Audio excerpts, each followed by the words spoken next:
नमस्कार दोस्तों, मेरा नाम है अंकित और आप देख रहे हैं जय Mahakal channel. Geological survey of India के साइंटिस्ट कुछ महीने से चुपचाप एक मिशन के ऊपर काम कर रहे हैं। उन्हें कहीं ना कहीं शक था कि बेंगलोर के जंगलों के जमीन के नीचे एक भारी खजाना छुपा हुआ है। जब उन्होंने उस जमीन को खंगालना शुरू किया और मिट्टी के सैंपल चेक किए ना, तो उनके हाथ डबल जैकपॉट लगा। व्हाइट गोल्ड लिथियम और येलो गोल्ड, जिसे सोना बोला जाता है। जब से इस खजाने की खोज की गई है, तब से ये खबर भारत तक सीमित नहीं रही, ये चली गई है अमेरिका और ब्रिटेन तक। और वहां की कमोडिटी मार्केट के अंदर खलबली मची हुई है। वहां के बड़े बड़े कंपनीज और बड़े बड़े इन्वेस्टर्स अब भारत की तरफ देख रहे हैं। सोना तो हमारी संस्कृति का हिस्सा है, जिसे हम येलो गोल्ड भी बोलते हैं। आज तक भारत अपनी जरूरतों को पूरा करने के लिए बाहर वाली कंट्री से सोना खरीदता था, जिसकी वजह से हमारा इंपोर्ट बढ़ता था और हमारे जो करेंसी है ना, वो बाहर जाती थी। लेकिन कर्नाटका का ये बड़ा खजाना हमारी भूख को काफी हद तक शांत करेगा। हमारा जो सोने का इंपोर्ट है वो घटेगा। जो डॉलर्स बाहर जा रहे थे वो हमारे कंट्री के अंदर रहेंगे। अब जब डॉलर्स कंट्री के अंदर रहेगा तो हमारा रुपया तो स्ट्रांग होगा ही होगा। इससे हमारा रिजर्व बैंक के भंडार भी बढ़ेंगे, गोल्ड रिजर्व्स बढ़ेंगे, जिससे हमारी इकोनॉमी काफी हद तक मजबूत होगी। सोना तो आज की डेट का जैकपॉट है, लेकिन लिथियम, जिसे व्हाइट गोल्ड बोला जाता है, फ्यूचरिस्टिक चीज है। जितने भी इलेक्ट्रॉनिक डिवाइसेस हैं वो लिथियम के बिना बनना असंभव है।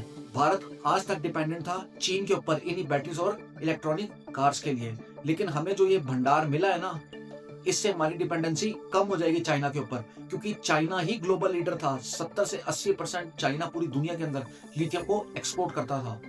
भारत ना ही केवल लिथियम अपने लिए निकालेगा, लेकिन भारत इससे एक्सपोर्ट भी करेगा।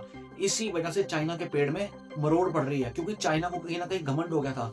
जैसे तेल के लिए सऊदी अरब पे दुनिया डिपेंडेंट है ना, ऐसे लिथियम बैटरीज के लिए मेरे पे सारे मुल्क डिपेंडेंट होंगे। लेकिन भारत ने उनकी ये अकड़ तोड़ दी है। भारत की इस खोज ने चाइना के पूरे एक क्षेत्र को चैलेंज कर दिया है। जो टेस्ला के मालिक हैं, एलन मस्क, वो भी अब भारत की तरफ देखेंगे अपनी फ्यूचर बैटरीज के लिए। अब कहानी में एक बहुत बड़ा ट्विस्ट आया।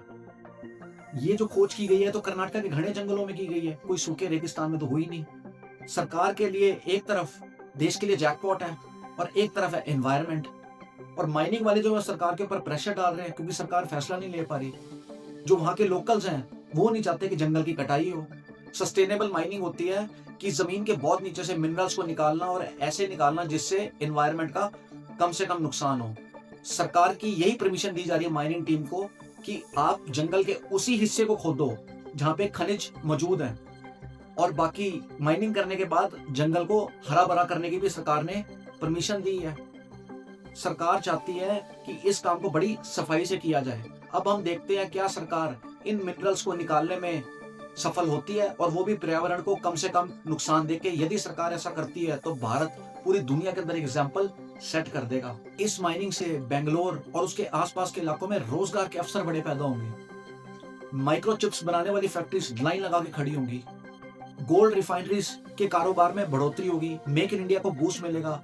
इलेक्ट्रिक कार्स और मोबाइल डिवाइसेस के अंदर भारत मैन्युफैक्चरिंग हब बन जाएगा।